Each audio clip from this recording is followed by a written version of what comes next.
एक बार महाराज चक्रवर्ती सम्राट मरुत 100 यज्ञ का अनुष्ठान किया और 100 यज्ञ करने वाला देवराज इंद्र का अधिकारी हो जाता है। जो पद है वो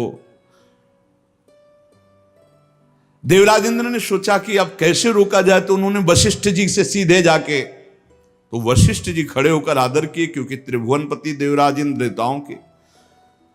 देवराज इंद्र ने कहा हम यज्ञ के लिए तुम्हें आचार्य रूप में, तो उनका मरुत ने पहले मुझे स्वीकार कर रखा है क्योंकि मैं उनका कुलगुरु हूं। तो उनका मनुष्य की स्वीकृति से ज्यादा देवताओं की स्वीकृति होती है। मैं देवराज हूं, मैं आपसे निवेदन कर रहा हूं कि मैं आचार्य पद में आपको स्वीकार करता हूं, क्या यह शास्त्र सम्मत नहीं है? उनका ये तो शास्त्र सम्मत है, पहला अधिकार आपका ही है, आप यज्ञ भोक्ता देवता, इसलिए मैं स्वीकार करता हूं आपका आचार्य पद यज्ञ कराने मात्र के लिए। वैसे देवताओं की कुलगुरु तो भगवान बृहस्पति देव हैं। इस ईर्ष्या कि कहीं ये 100 यज्ञ पूरी न, अब महाराज मरुत को जवाब दे दिया कि हम नहीं करा सकते। संकल्प पूर्ति महापुरुष इस पर बहुत ध्यान देते हैं कि जो हमने नियम लिया उसकी पूर्ति हो। मरुत जी व्याकुल हो गए और संत सेवी थे। तो एक दिन देवर्षि नारद जी आए, भगवत प्रेरित। देवर्षि नारद जी से अपनी व्यथा बताई कि हमारा तो सर्वस्व लुट गया, हमारे आचार्य को ही देवराज इंद्र ने अपने पक्ष में कर लिया और उन्होंने मना कर दिया, अब हमारा संकल्प अधूरा रहे। तो बोले तुम्हें बताएं, एक महात्मा है जो तुम्हारी यज्ञ करा सकते हैं, इस समय काशी में हैं और उनका नाम संवर्त ऋषि है और वो बृहस्पति जी के भाई है, पर वो रहते हैं प्रच्छन्न वेश में, अवधूत वेश में। अगर वो स्वीकार कर लिए तो ही यज्ञ हो सकती, नहीं त्रिभुवन में अब कोई यज्ञ वेत्ता नहीं है जो आपकी यज्ञ करा सके, क्योंकि देवराज इंद्र जब वशिष्ठ जी को अपने में, तो फिर अब कोई वो करा सकते हैं। मरुत ने अपने संकल्प की पूर्ति के लिए कहा मैं पहचानूंगा कैसे? बोले उनको घृणा है तो सिर्फ सबसे घृणा है और रोज 24 घंटे में एक बार विश्वनाथ जी के दर्शन करने जाते हैं। तो विश्वनाथ जी के मार्ग में आप 100 रख देना, जो अवधूत विचक करके भागता नजर आवे तो जान लेना वो महाराज संवर्त ऋषि हैं। ऐसा ही किया महाराज मरुत ने। तो दिन भर इंतजार करते रहे, देखा एक पागल जैसे प्रच्छन्न ऋषि, जो ही देखा 100 तो भाग करके दूसरी तरफ पीछे भागे मरुत जी।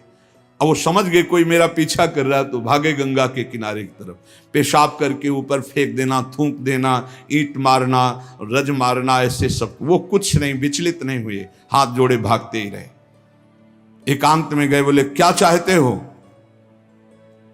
बोले महाराज मेरा नाम मरुत है, मैं आपको आचार्य पद पर स्वीकार करता हूं, यज्ञ कराना चाहता हूं। देख ले, समस्त देवता तेरे खिलाफ हो जाएंगे और अगर तूने मुझे फिर आचार्य पद से हटाया तो तुझे भस्म कर दूंगा। अगर मैं आचार्य पद पर बैठा रहा तो किसी भी त्रिभुवनपति की ताकत नहीं है कि तेरी यज्ञ में विघ्न पैदा कर सके। बोले इसीलिए वर्ण कर रहा हूं, प्राण चाहे चले जा, मैं आपको नहीं छोड़ सकता। संवर्त ऋषि आचार्य रूप से जब यज्ञ के लिए बैठे तो अग्नि देवता आए, उन्होंने कहा हम आहुति स्वीकार नहीं करेंगे, बंद कर दे, मरुत यज्ञ को बंद कर दे। तो संवर्त ऋषि ने कहा तुम मेरे मंत्र से आवाहन करने पर स्वीकार करोगे, अगर नहीं स्वीकार करोगे तो मैं मंत्र के द्वारा तुम्हें भस्म कर दूंगा। तपोबल से अग्नि देवता को भस्म, अग्नि देवता थर्रा के गए, देवराज इंद्र से कहा बहुत बेढप महात्मा है, मंत्र बल से युक्त है, वो मुझे भस्म कर देंगे, मैं थर्रा गया हूं।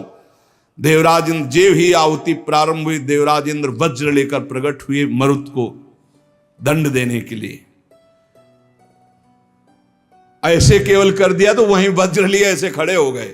बोले जब तक यज्ञ होगी ऐसे खड़े रहोगे और जो आहुति दोगे हर देवता स्वीकार करे।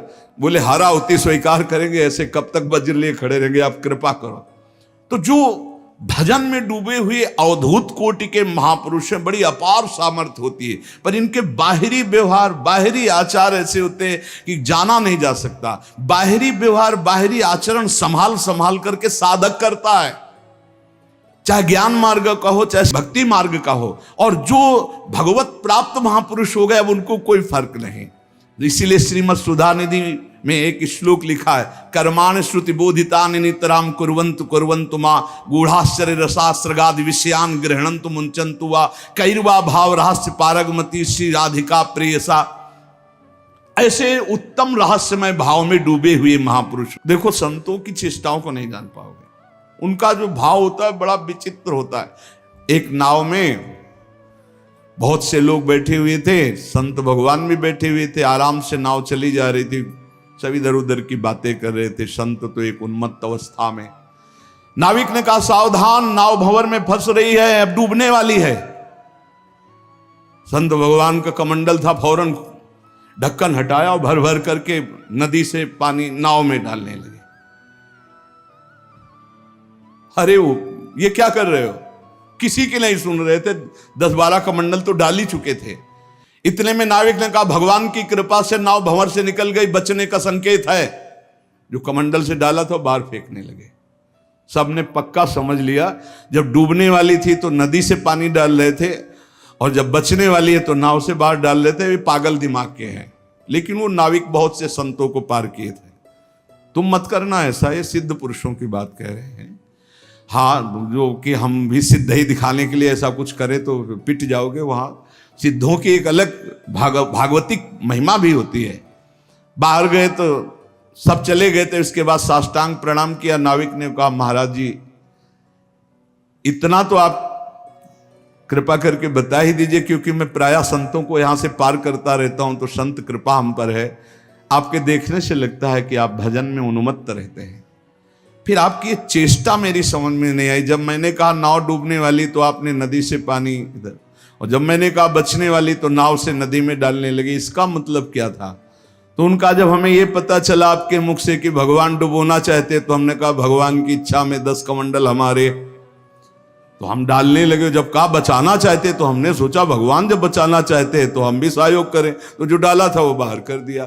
जोई जोई प्यारो करे सोई मोई भावे भावे मोई, जोई सोई सोई करें प्यारे। जो इस सिद्धावस्था को प्राप्त है वो भगवान की रुचि में रुचि मिला के चलते हैं। ऐसा आप मत करना, वो सिद्धों की अलग लीला होती है। तो यहां कह रहे हैं जो भक्ति में जो परिपक्व महापुरुष है वो सारे जगत को भगवत स्वरूप मानकर अपने तन मन भजन के द्वारा सबका मंगल करते रहते हैं, सबका हित करते रहते हैं। संतों में भागवती का आवेश होता है, वो बनावटी नहीं होता। भागवती का, उससे जगत मंगल होता रहता है। बनावटी खूब गड़ छोल करके वचन बोलना, खूब लच्छेदार भाषण करना, ये तो बुद्धि की दरा से हो सकता है। लेकिन जो संतों में एक भागवतिक होता है, उसी से जगत मंगल होता है, उसी से जन कल्याण होता है। उसमें टुटका और जंतुर और कलावा और राख हो, इनकी कोई जरूरत नहीं होती। उनकी दृष्टि मात्र से, वचन मात्र से जगत मंगल होता है। मुद मंगलमय संत समाजू, जो जग जंगम तीर्थ राजू। चलते फिरते साक्षात तीर्थराज हैं, जो दरस परस अघनाश बास निज संग करो दिन।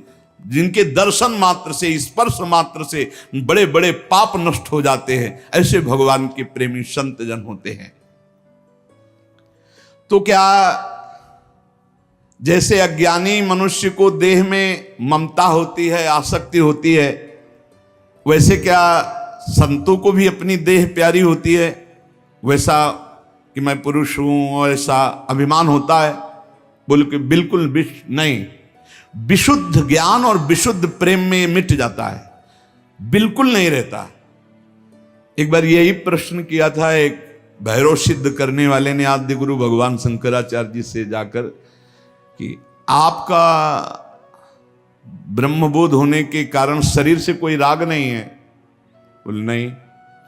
बोले हम आपकी गर्दन उतार के ले जाए, हमारी भैरव यज्ञ पूर्ण हो जाएगी तो मैं सिद्ध हो जाऊंगा, क्योंकि आपको शरीर से कोई राग तो है नहीं, मिथ्या है आपकी दृष्टि में। बोले पक्का, पर अभी जो उतारोगे तो शिष्य लोग हैं, ये तुम्हारा हित कर सकते हैं। कल 4 बजे आना, यहीं पीपल के नीचे मैं ध्यानस्थ होऊंगा, सर उतार ले जाना।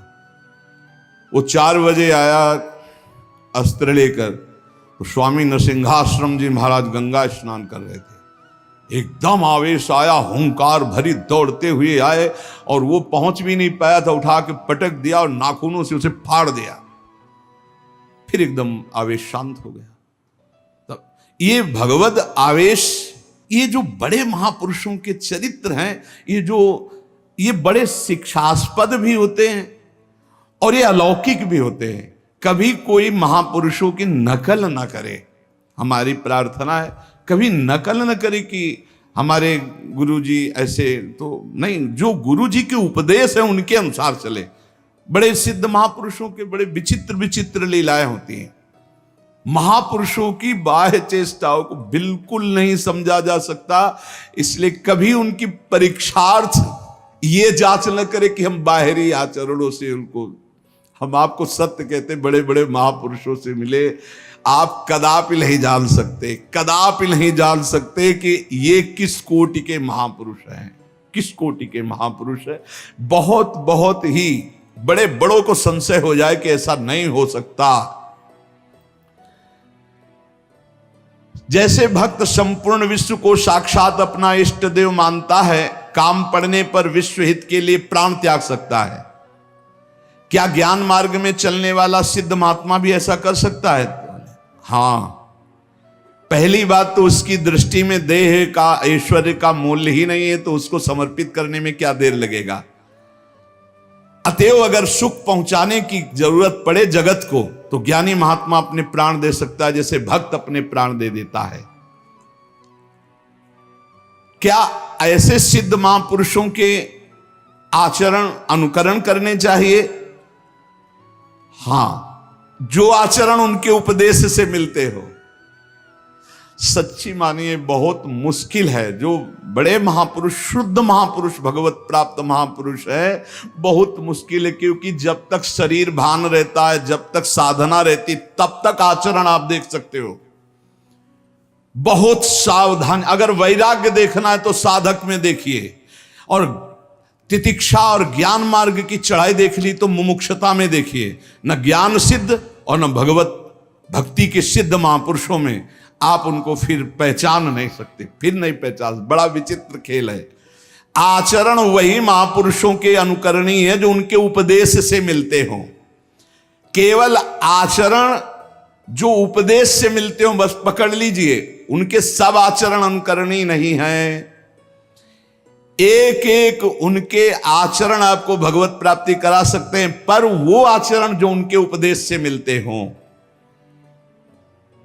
बिल्कुल आप लोग बिल्कुल समझ ही नहीं सकते हैं, नहीं समझ सकते। हमने देखा है महापुरुषों को, पर उनके साथ बिल्कुल ऐसे रहा जाता है जैसे बच्चा, बालवत, जैसे छोटा बालक घरौंदे बनाता है, खेलता है, कुछ मिनट में बिगाड़ कर चल देता है। महापुरुषों की बड़ी विचित्र गति होती, इसीलिए लिखा है मात संगस्तु दुर्लभ हो। फिर एक शब्द लिख दिया देवर्षि नारद जी ने, अगम्य हूं, आप निर्वाह नहीं कर सकते हो, अगर कर ले गए तो अमोघस्य, निश्चित भगवत प्राप्ति, निश्चित भगवत प्राप्ति। क्या जुगनू कभी सूर्य की तेज की समानता कर सकती है? अन्य जितने साधन है सब जुगनू वो भी चमकते हैं, और सूर्य है नाम, नाम की समानता कोई अन्य साधन नहीं कर सकता। इसलिए सूर्य स्वरूप भगवान के नाम का निरंतर गाय, अन्य साधनों की तरफ दृष्टि मत दो। अखिल जगत महासुख से पूर्ण नजर आएगा जिस समय निरंतर नाम चलेगा। लीला मात्र भगवान का ये माया क्षेत्र है, एक लीला मात्र। ऐसे तर जाओगे तुम्हें समझ भी नहीं पड़ेगा, सुख पूर्वक संसार से तर जाओगे। इस माया जाल से समाप्त होने के लिए तुकाराम जी कह रहे हैं, केवल मुख से तुम नाम उच्चारण करो, भवबंधन अपने आप छिन्न भिन्न हो जाएगा। केवल नाम उच्चारण करो। ये बड़े बड़े महापुरुषों के वचन हैं। भाव सिंधु से पार हो जाओगे बिना प्रयास के, सुख पूर्वक यदि नाम जप करोगे। नाम जप की रुचि और बढ़े, इसीलिए ठाकुर सेवा का सौभाग्य मिला है।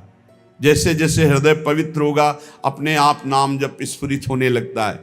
तो जब ठाकुर सेवा का तुम्हें अवसर मिले तो जरूर दौड़ भागो, क्योंकि वो नाम जप में प्रीति बढ़ाएगा। ठाकुर सेवा, श्री जी की सेवा, ये तुम्हारे भजन की वृद्धि कर देगी। इस पे कभी ऐसा मत सोचो कि एकांत में बैठकर अगर मैं नाम जप करता तो ठीक था, ये हमको तो सेवा में लगना। सेवा से नाम जप की प्रीति और बढ़ती है।